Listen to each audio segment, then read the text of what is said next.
Hey friends, and welcome to the Riker Medical Podcast. Riker Medical is a platform for education focused on emergency, transport, and critical care medicine. We believe that the sharing of knowledge should be free, accessible to all, and that innovative use of technology can facilitate that effort. This podcast is just one piece of that whole project.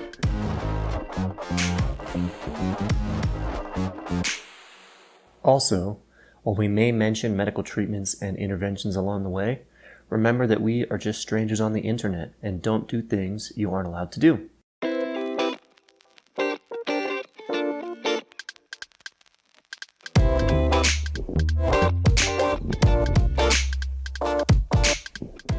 For more information about the project, visit us at rikermedical.com.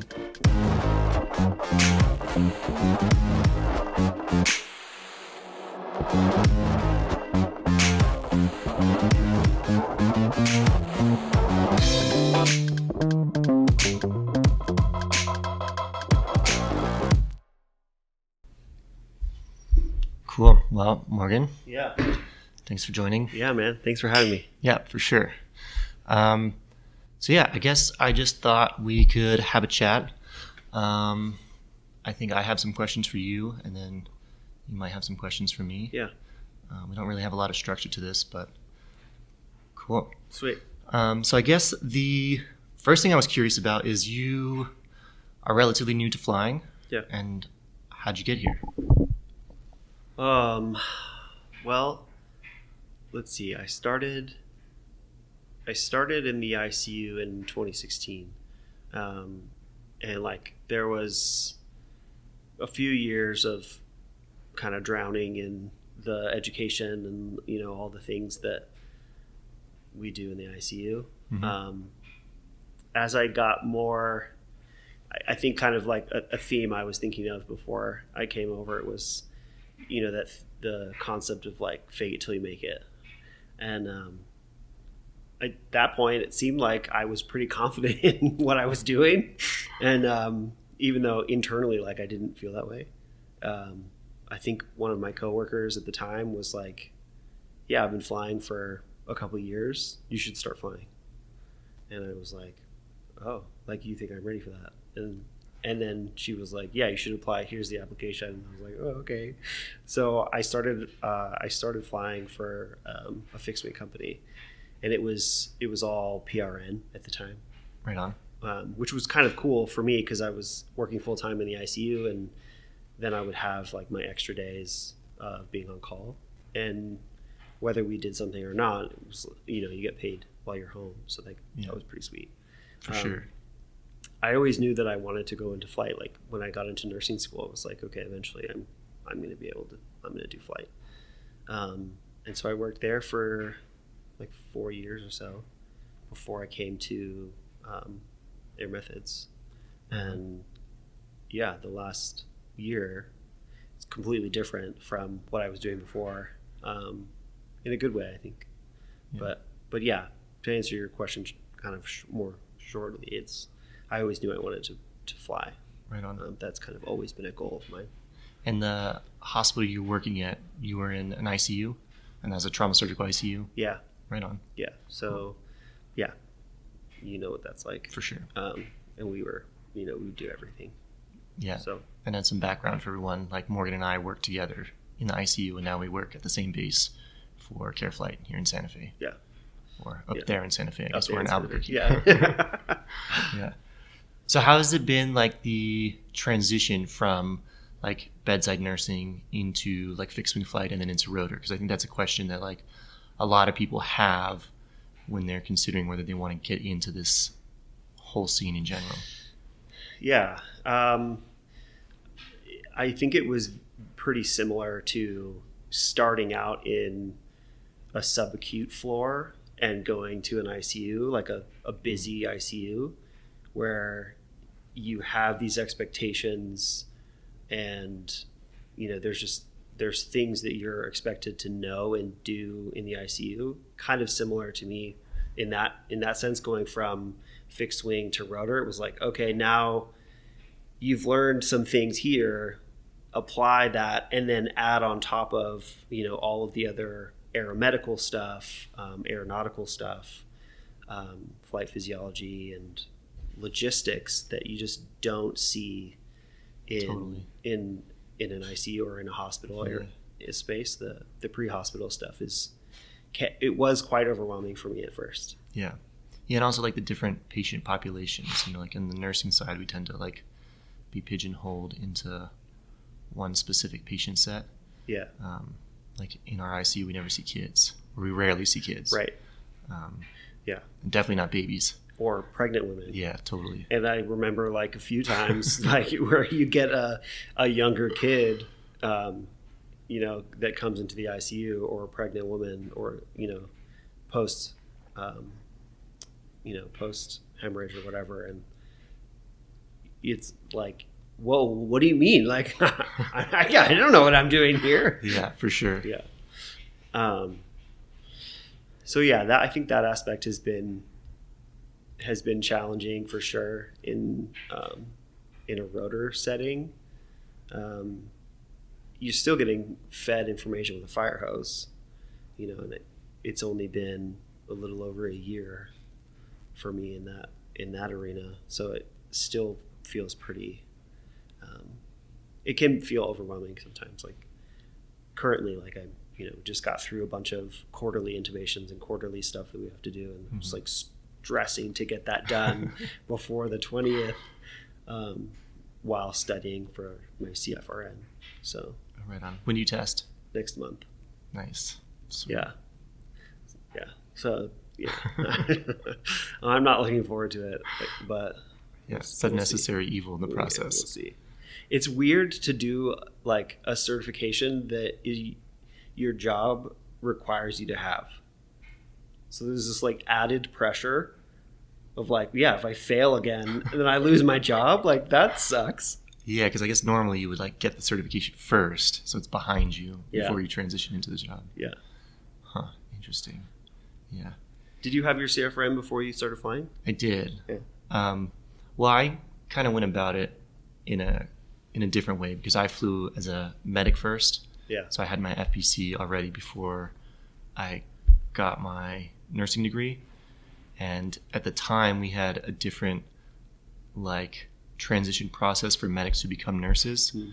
So I was a nurse and was working in both the ER and ICU, but I was still getting paid in flight as a medic.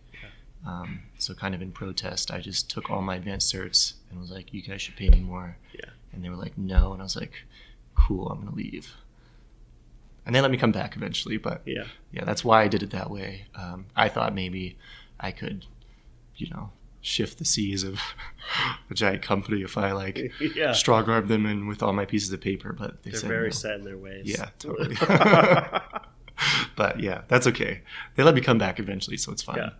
Well, and I think in that, just hearing your story about it, it seems compared to where I'm at right now, like mentally, I'm like freaking out about this, this certification. Like I failed once already. Yeah. I'm restudying, doing it again and going to retest. Where you were like, you had your FPC, like you just went to nursing school, like, well, I'm just going to take this test now. Yeah, it's the same stuff. Yeah. Yeah, and I think I'm also pretty lucky in that I've always done pretty well at taking tests.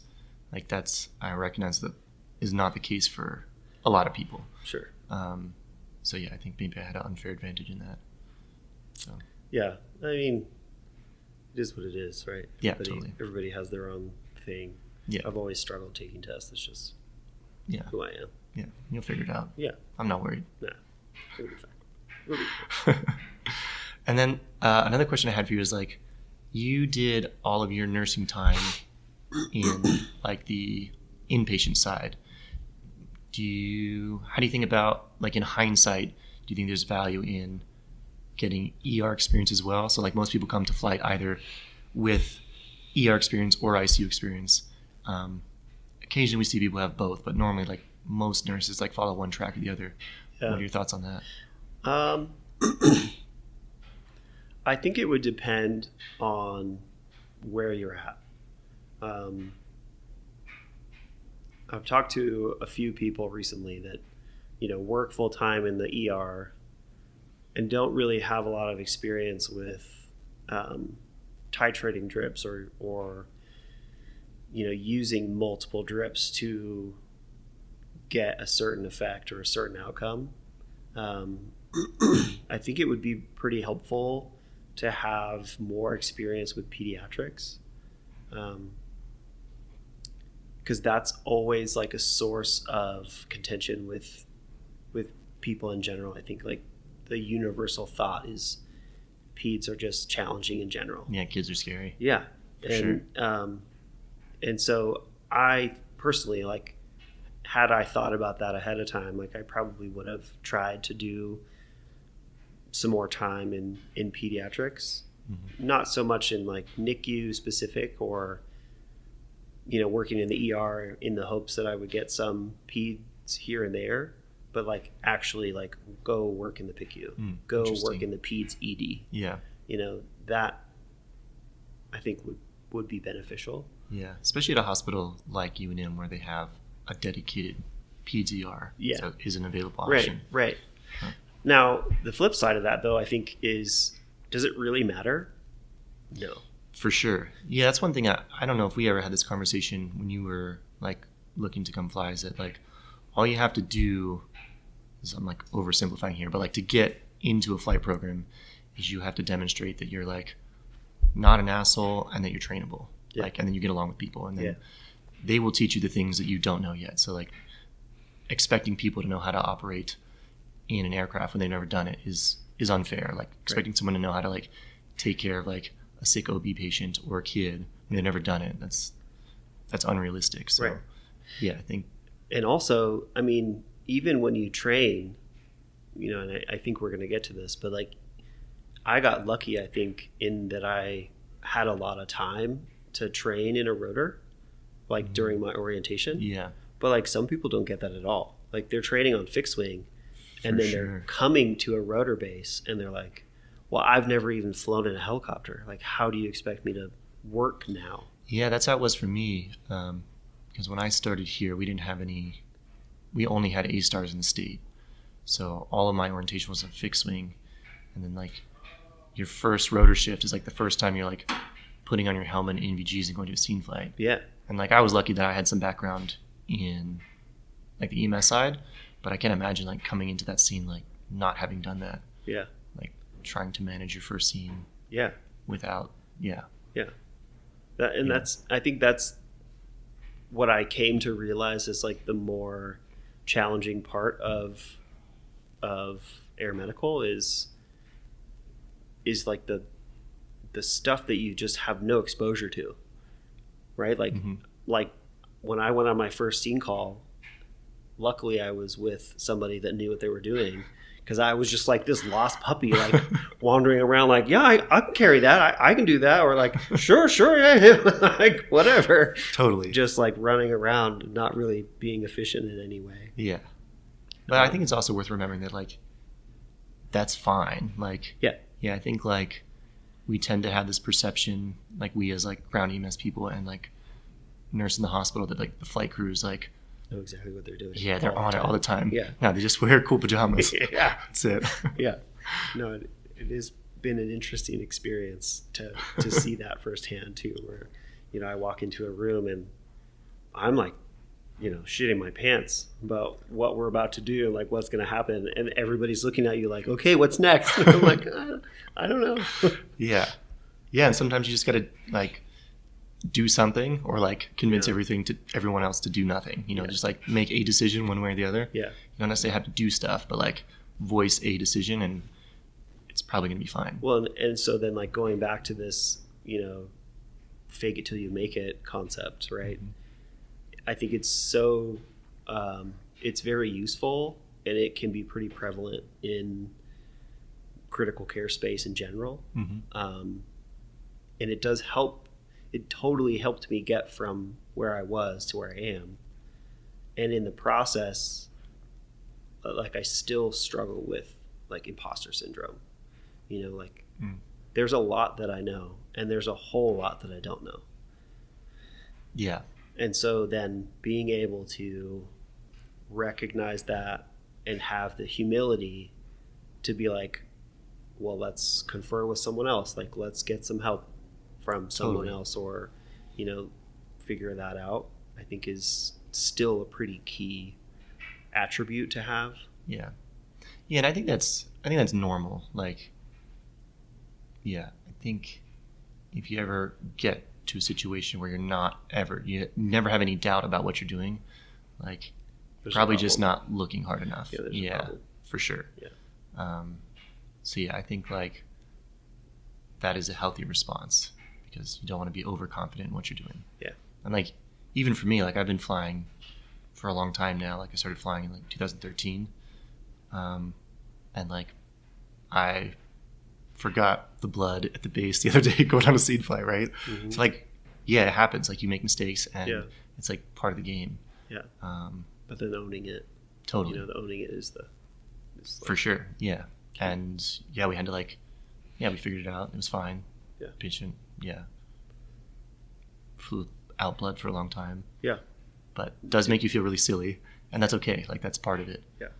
If everything was easy, like, the appeal of the job, like, would be different. Yeah. I think my clinical director, knows me by name, and kind of when I'm on shift, usually expects a call at early morning or after shift to have some sort of conversation or explanation of something I did different or wrong or whatever. But and that's totally fine. Not that I'm like a terrible clinician, which is what I'm kind of making myself out to be. I think if you were terrible, you probably wouldn't still be working here. So yeah, that's probably true. Yeah.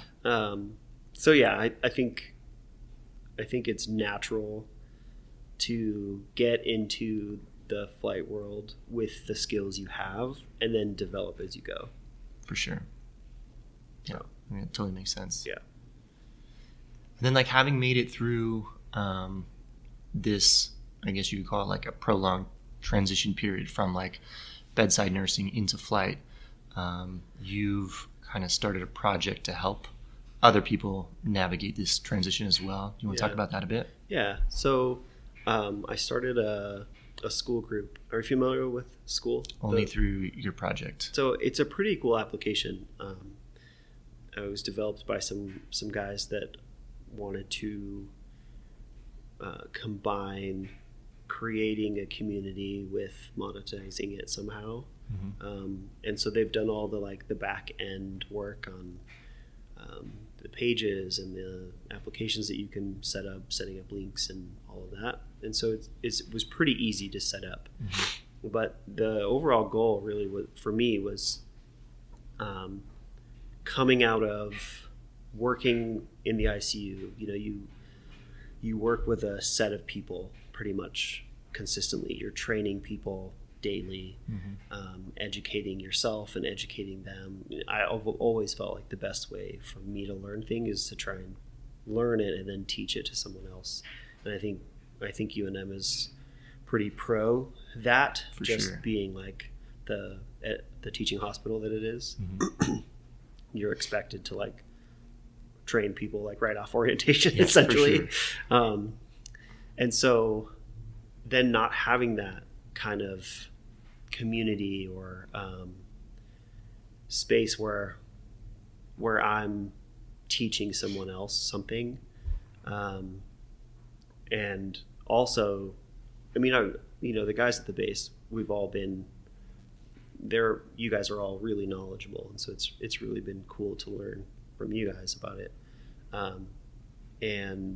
but also then have a space where people can come, talk about their struggles, talk about, cases that were challenging. Because sometimes you go through a situation and then you come out the other side like, what really happened there? Like, I'm not really sure mm-hmm. how we got from where we were to where we went and what we did in between. Mm-hmm. So to like bring those cases, bring those challenging situations or scenarios, mm-hmm. and get a different perspective, because that has always really helped me.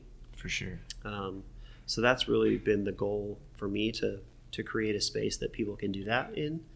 And it's been pretty cool. There's some new people that I think are hopefully getting some benefit out of the group. There's a lot of experience. Like, you're in there. You've got a ton of experience.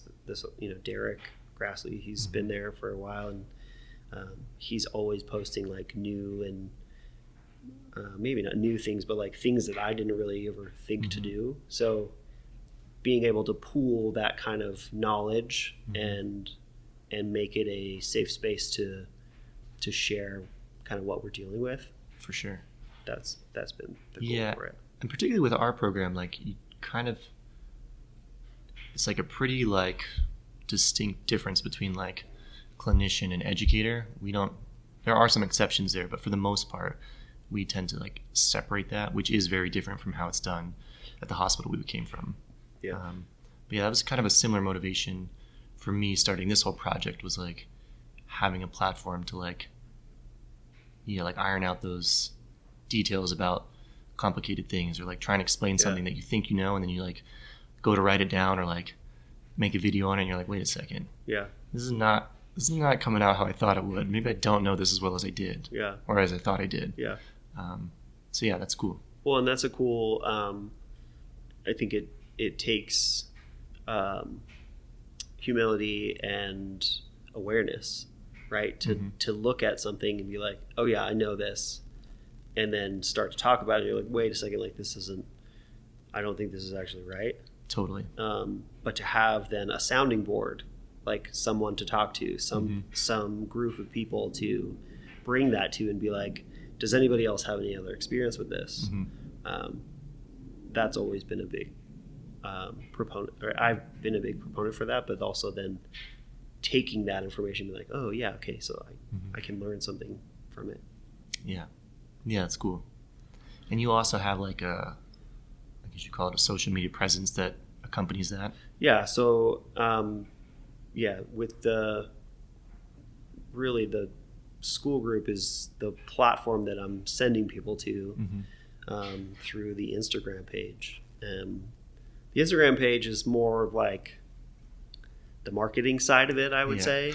And so I've been learning how to make reels and kind of try and make them interesting, catch people's attention, and then they start to, like, hopefully then they're scrolling through the comments or the commentary and getting the link to the school group. Yeah, I think for my project it's been a little different, but I definitely have learned how to do a lot of things on like the tech side that I wouldn't have ever learned before. Like, I mean, the podcast thing, like managing an RSS feed, like editing videos and like making graphics on the computer. It's been kind of cool, if nothing else, just for like developing that skill set. Which is funny now because like some people, they can do the things that take me like hours to do and they just like happen so fast because they like grew up doing that. It makes me feel like a little bit old. But yeah, it's been cool to learn. No, I feel the same. When I'm getting better at it now, but like when I first started it would take me like an hour or something to like make one reel. Totally. And so now it's getting faster. But then I'm starting to like struggle with ideas like, oh, what am I going to talk about now? And that's definitely like something very different between like how you do your social media stuff and I do, because you've kind of like set a goal to like post things every day, where I post like sometimes like I have time in a week and I'll post a couple times, and sometimes it's like months between things. It's like radio silence for a while. But I've never felt that pressure to like come up with ideas, because I just have like a continual backlog on my phone. Like, okay, someday when I have time I'll do these things. Nice. But that's interesting. I mean, the research and stuff that I've put into learning how to be a better social media, influencer or video maker or whatever. The algorithm has its own brain, and you really have to do things in a certain way to make the algorithm push your stuff out. Interesting. Because otherwise you just posting when you want to, Mm-hmm. and not that that's bad. Like that's Yeah, there's like a different motivation Yeah. there for sure. right. But I have found like this is the third social media page that I've started, and like my other one died because I wasn't posting enough, and so there's like there's like 10 followers, and it doesn't ever grow. Yeah. But somehow then you start to get into this like, okay, at what point do I take quality over quantity? For sure. Because I'm just trying to post 3 reels a day. Mm-hmm. That can be challenging in itself, to have enough media to post and things to talk about. But yeah, at some point I think I'm going to have to switch more to like a personal or an in-person presence. For sure. And then have more quality stuff than just quantity. Yeah. Yeah, and I found like for my stuff, a lot of the value that I get back out of it is just in like messages and comments on stuff, like the dialogue that comes from whatever you're doing to get people's attention. Yeah.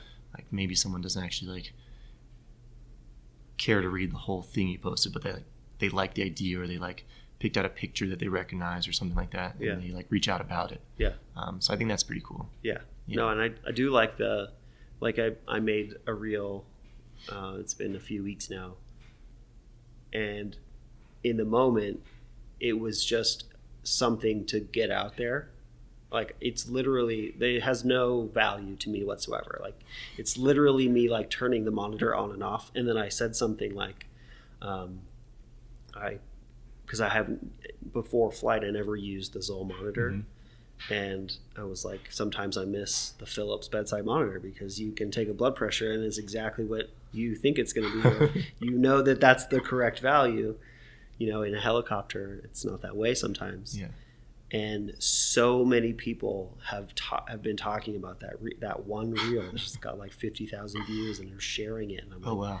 This holds no clinical value at all. Like, it's kind of interesting whether it's the algorithm or whether it's like people. I don't know. But yeah, I had a video that I made like a couple years back, and it was just like, those like different like one person techniques you can do for a bougie where you like flip it around and like poke it through the eyelet. Yeah, like I did a video and like posted on Instagram and got like, I don't know, like a handful of views, I don't know, it was like viewed like a couple thousand times.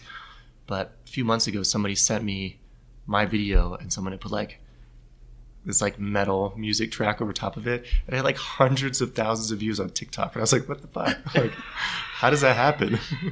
Yeah, I mean, I think it's partly the algorithm, and I think it's partly, what people are, I don't know, sharing at the time. Yeah, for sure.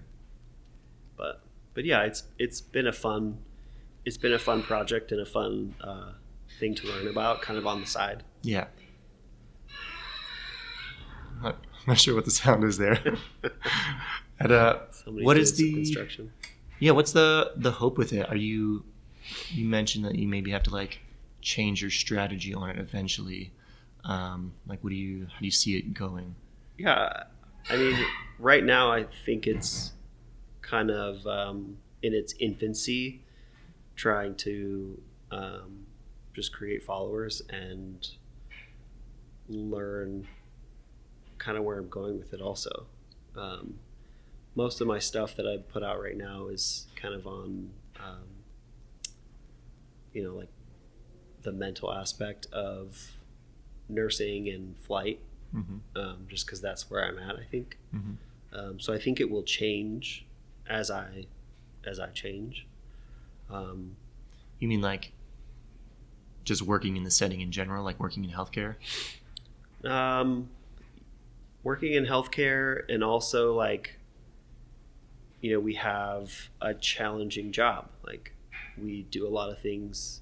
I'm made aware most of the days that I'm home that not a lot of people can do the job we do.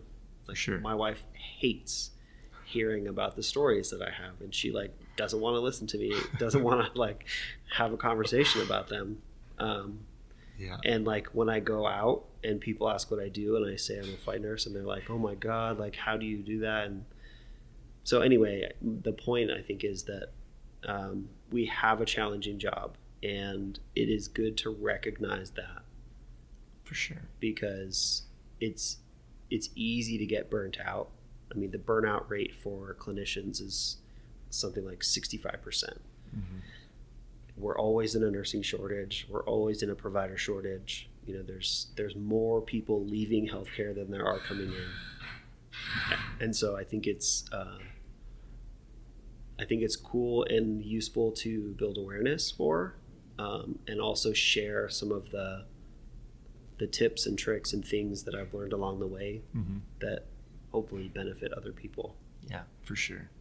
Yeah, and I think some of that does like cross over to the general population, but it definitely is like more apparent for folks in our field. Like just the cumulative exposure to like shitty fucked up things is definitely above average. Yeah.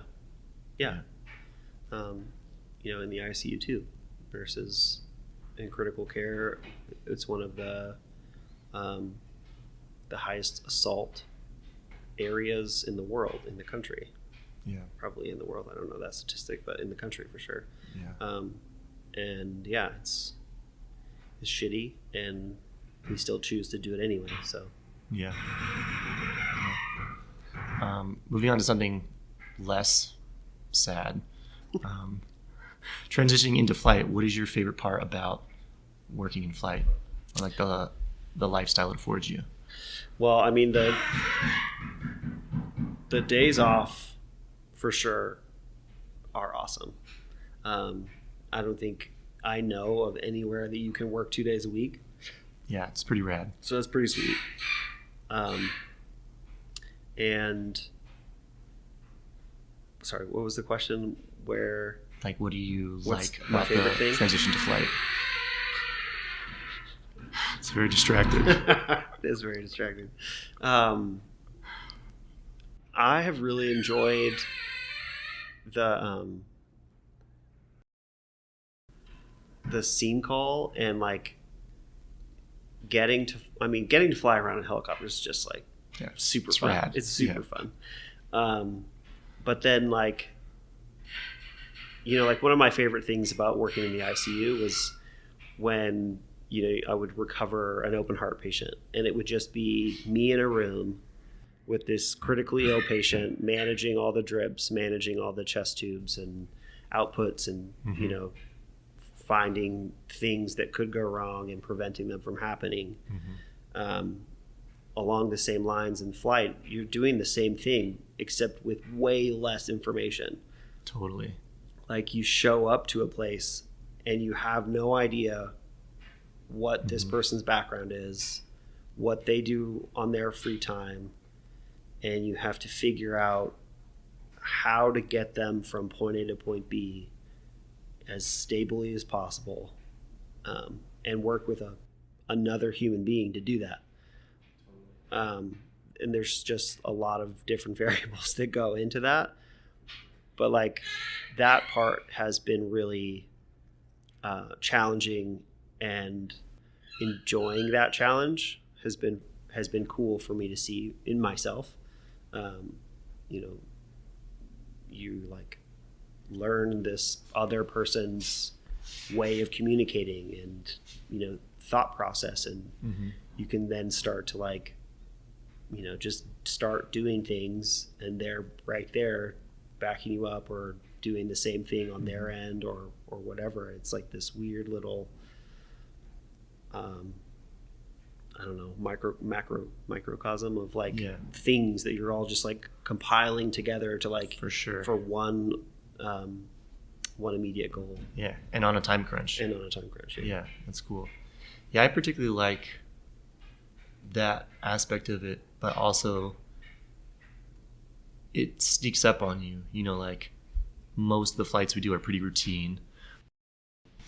All of a sudden you're like sleeping in your cozy bed at 2:00 in the morning, and then you get woken up and you're expected to perform in coordination with your partner clinician at like a very high level. Like I like that challenge of going from just like baseline chilling at the base or sleeping to like having to be on it right away. Like I think that's really cool. That's something we don't get in the hospital side so much. Like we get very, very sick patients in our ICU, but you have time. You know, you can prep, you can look through the chart, like you can figure out the story before, get all your shit set up, so you're like ready to go. You're like, I got this. I know ahead of time before they get here that I got it. Yeah. You don't have time to do that in flight, which is cool. Yeah. But you still have to do it. Yeah. Yeah, I think that's really neat. The other thing that I think has been particularly interesting for me is, like, I'm a planner. Like, I like to plan things out. I like to know ahead of time. So, like, you know, I definitely have that ICU brain where I'm like, all right, I can prep for all these things, but not having that information ahead of time has forced me to, like, think about things that could go wrong. Totally. And then, okay, then what things am I going to need in a pinch? Yeah. And so that has been really interesting and challenging for me to adapt to. But still kind of along the same lines. Cool. Yeah. Well, I think that's all the questions I had for you. Yeah. I wanted to ask about, so you have been flying, you said since 2013. Yeah, but not consistently the whole time. I've like come and gone a couple times, but like the majority of the last like 11 or 12 years. Yeah. Cool. You have, you've been able to kind of do a lot of different things within the same kind of context of being a medic, being a nurse, being in critical care. And so I was curious about how you got into DMAT and, you know, what that is. Yeah. So the DMAT is Disaster Medical Assistance Team. So basically the federal government has a number of teams that respond in a medical capacity to disasters, mostly here in the US, but every once in a blue moon a team will get sent overseas. And yeah, I first learned about the whole DMAT program. I took a class years ago when I first moved out to New Mexico. So it's like over 10 years ago. I took a class up in Seattle with this group called Remote Medical International. They used to do this class that was called Remote Medicine for the Advanced Provider. So it's for like medics, nurses, mid-levels, physicians to like kind of teach you how to operate as an expedition lead in an outdoor setting. Yeah. And one of the guys who was in my class, he was a medic with. So is that kind of similar to search and rescue? A little bit different in that this particular class was more for like, let's say you're going on like a backcountry trip or you're hired as a medical provider for an expedition, like how to plan for that in general, like which equipment to bring from the front country to the back country, how to improvise the things that you ought to be improvising, how to like know when like you should just take the piece of equipment and not improvise, how to decide which medications to take, all of that. Okay. So more like on the planning and logistics side of that versus like search and rescue where like someone's lost and like kind of like in our situation we just like go on a call out basis to find them. But anyways, one of the medics in that class, he was a King County Medic 1 paramedic, and he was on the Washington State DMAT team, and he mentioned it to me. So at the time, I reached out to try to like find something about our DMAT here in New Mexico because I, through searching on the Googles, I found out that we had a team. It turns out that Kevin Knapp, who is also a medic at our base in Santa Fe, is the assistant team commander for New Mexico DMAT. So I had a phone call with him like almost a decade ago, and he was like, "Yeah, you should put in for our team whenever we like open hiring again." Yeah. At the time, it was like pretty convoluted for like how to get in on the team. So it was like years later that I finally got assigned to the DMAT program in general. Yeah. At that time, I was on contract in Seattle, like doing a travel nursing contract. So I got assigned to like the Washington state team. And then when I finally finished my orientation, I was on a contract in Reno. So they moved me to the California team. Yeah. And then when I moved back to New Mexico a few years ago, I finally made it to New Mexico 1 DMAT. Wow. So it was a little bit of a convoluted process. I think now... It's been a long process. Yeah. Now it's a little more streamlined, although there are some complications with like... with like federal hiring at the moment. But it's a pretty cool program in that we basically take call. Our team is on call for 2 or 3 months every year. And then when we're on call, if we get deployed, we just like pack up as a team and hop on a plane and go to wherever this disaster happens to be. Yeah. So far I've been out twice. One of them, I went to American Samoa a couple years back for like a COVID response. And then most recently I was in North Carolina for Hurricane Helene this past fall. So this is completely unrelated to your trips to Ukraine and Gaza? Unrelated. Okay. Yeah, so the DMAT stuff is like here through a federal program. So it's like a normal job in that like when I get deployed, I get paid for it. Uh-huh. But I've been interested in that general like disaster and humanitarian response field for a long time. And through that interest is how I ended up both in Gaza and the couple trips I've been over to Ukraine with. When I was younger, before I got really like vested in the healthcare space, like I would occasionally like travel and like do some volunteer work with like different like humanitarian projects. I think like the first time I left the country when I was a kid, I was maybe in like 7th grade. I went to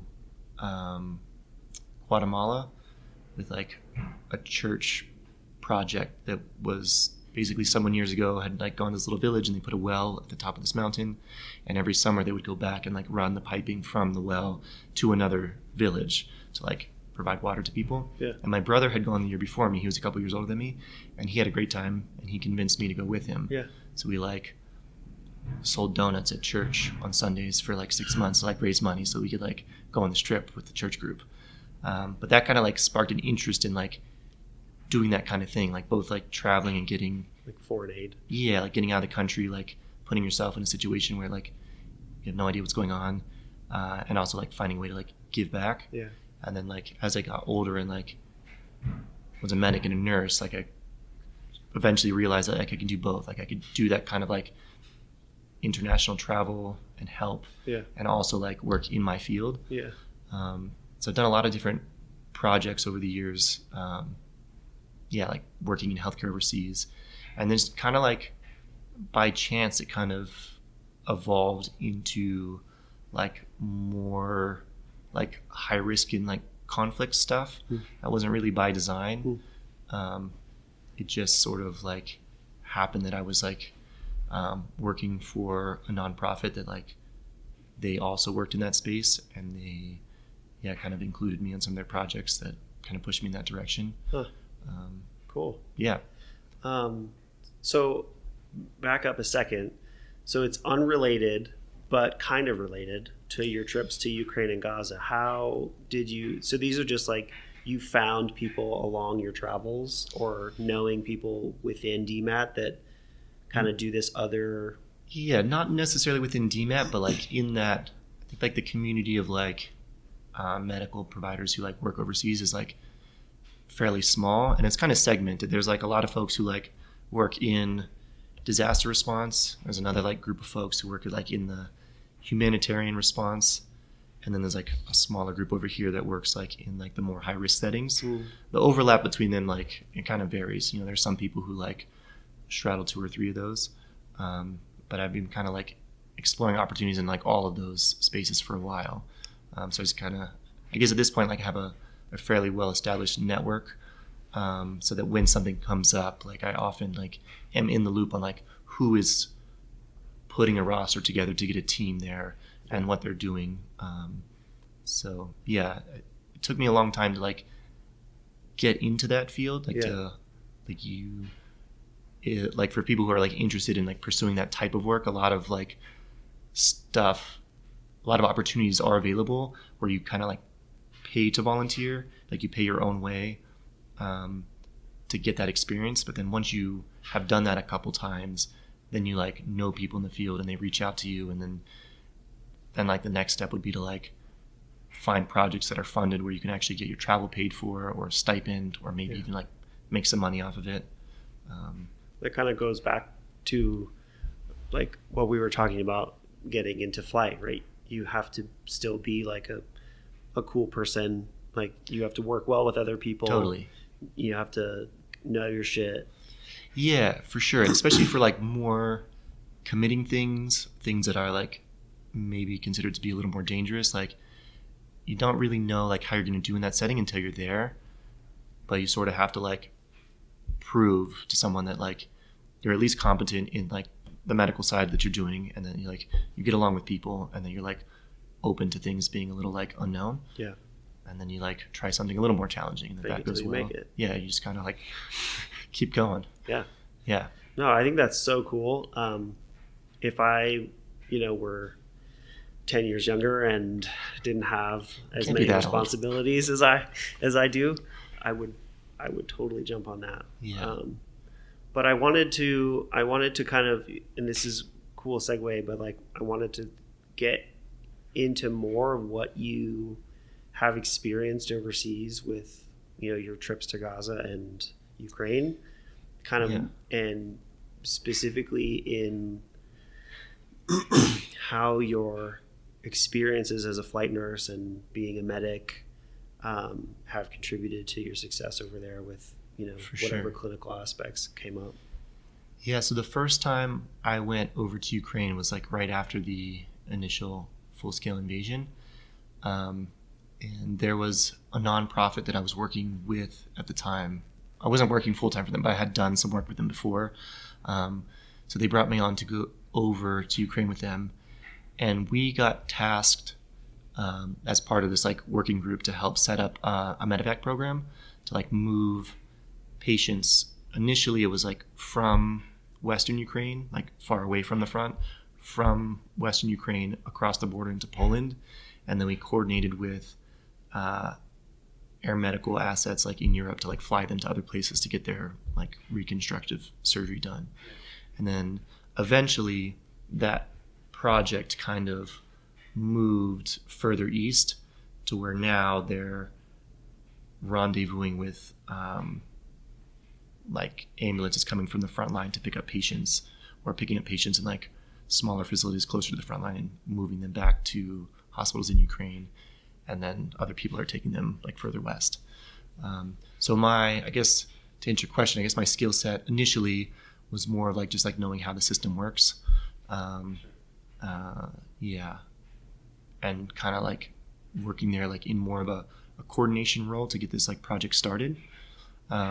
And then there was like a little bit of gap from the first time I went over till I went over again last summer, because I was doing like clinicals for NP school. So I kind of like put all my travel on hold for a bit.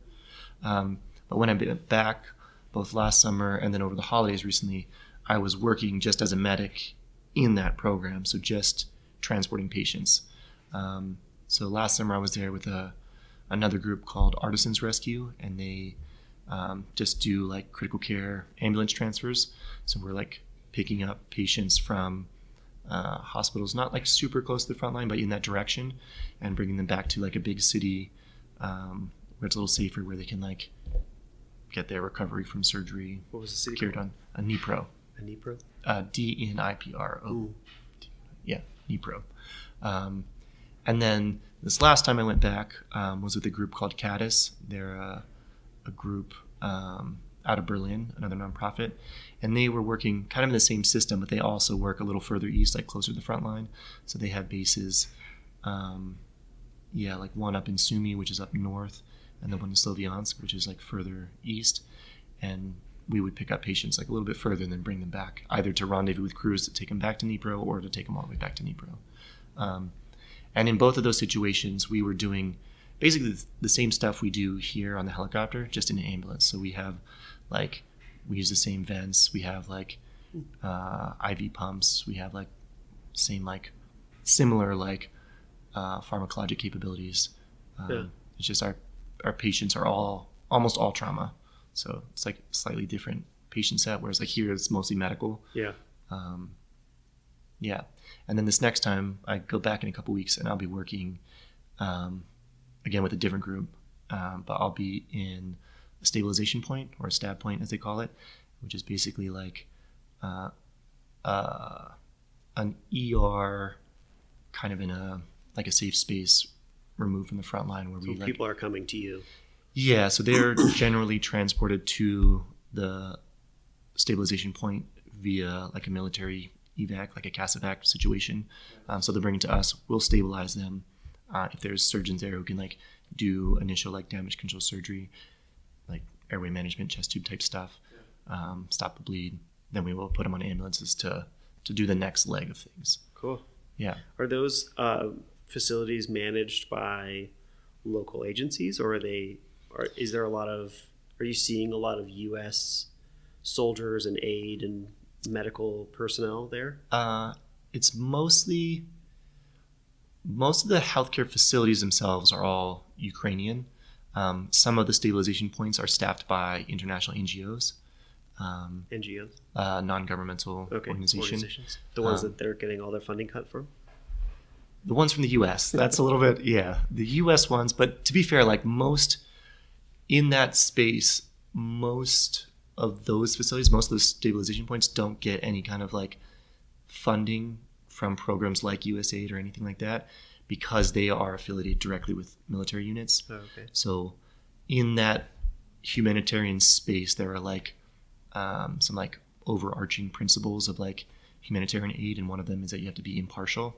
So you kind of like separate yourself from funding sources if you are tied to any kind of like combatant unit. Yeah. So most of those organizations that work in that space in particular, they don't get any like funding other than private donations. Huh.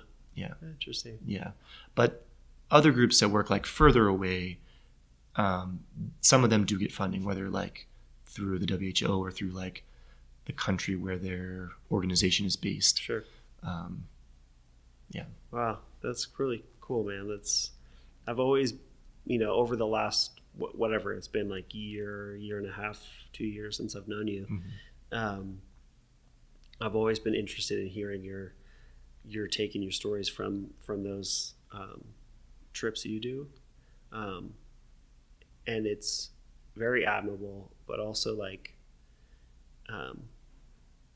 we talked about a little bit about getting outside your comfort zone. Like that's just got to be some of the more stressful situations, not being able to speak the language unless you are fluent in Ukrainian. I am not.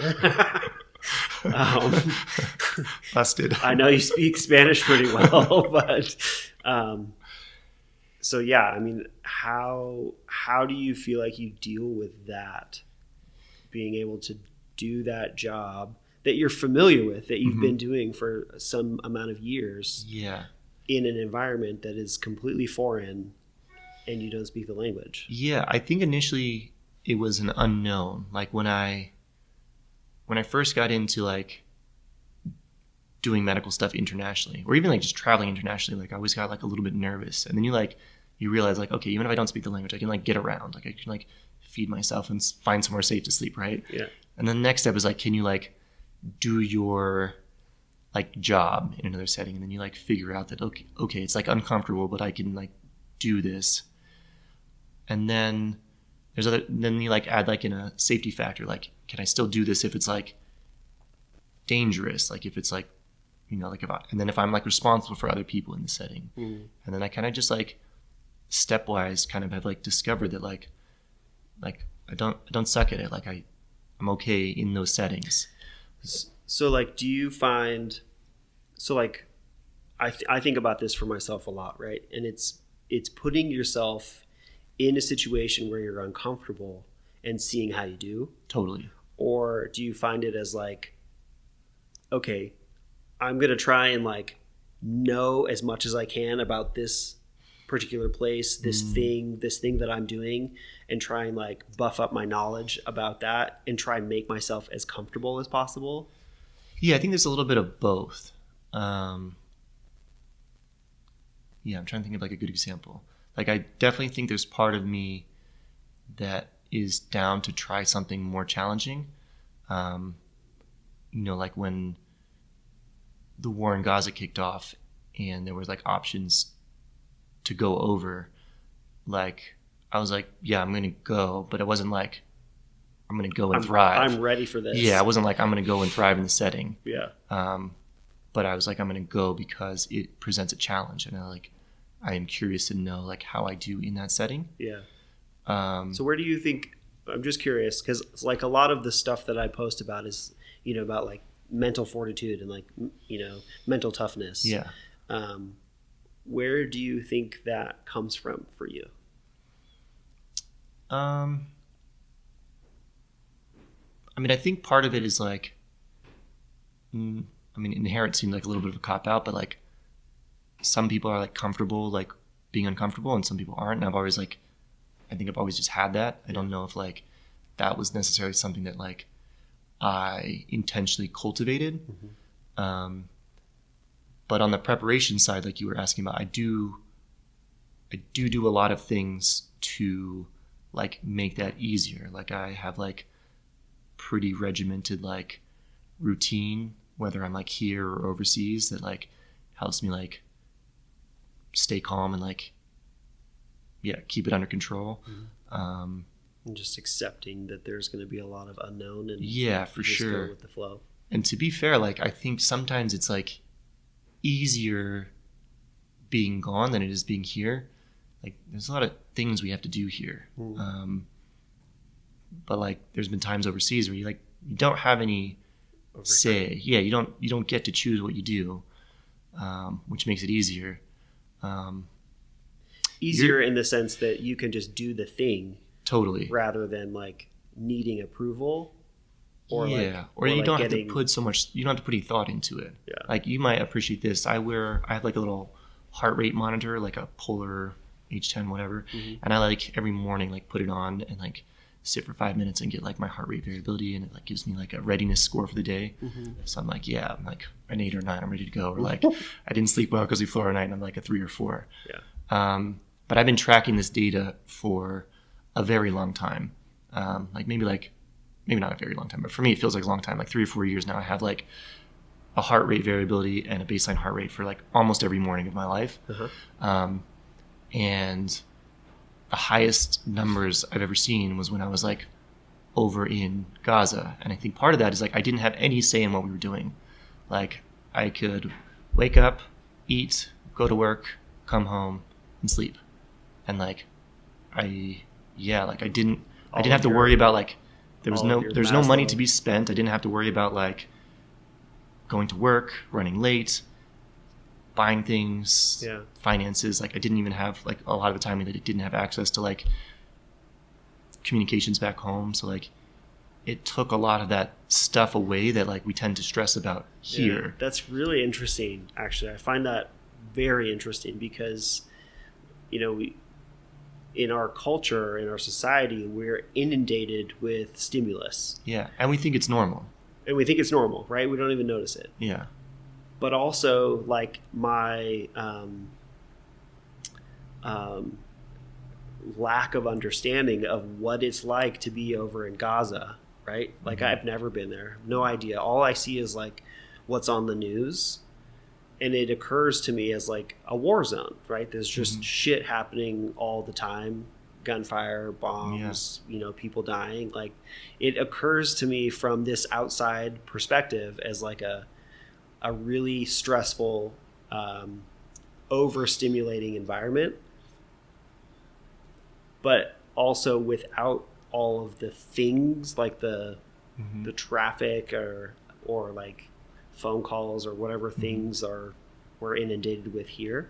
Yeah. So it's really, I find that very fascinating. Yeah, and I think it is a little more like nuanced than that. Like it is loud. Like it's never quiet there. And the time when I was there, it was like, things were blowing up all the time. Yeah. But it's different it was different. It probably still is different for like an international team there that the like call them the combatant forces, like they are aware of our location versus like someone who lives there, like a Palestinian who lives there who like doesn't have that security protection. So like Yeah, even though for it is like arguably like loud and stressful and dangerous, we did the things we could to like assure our safety. And like after that, like everything was out of my control. So like there was no utility in thinking on it more. Yeah. It's crazy, man. Yeah. That's cool though.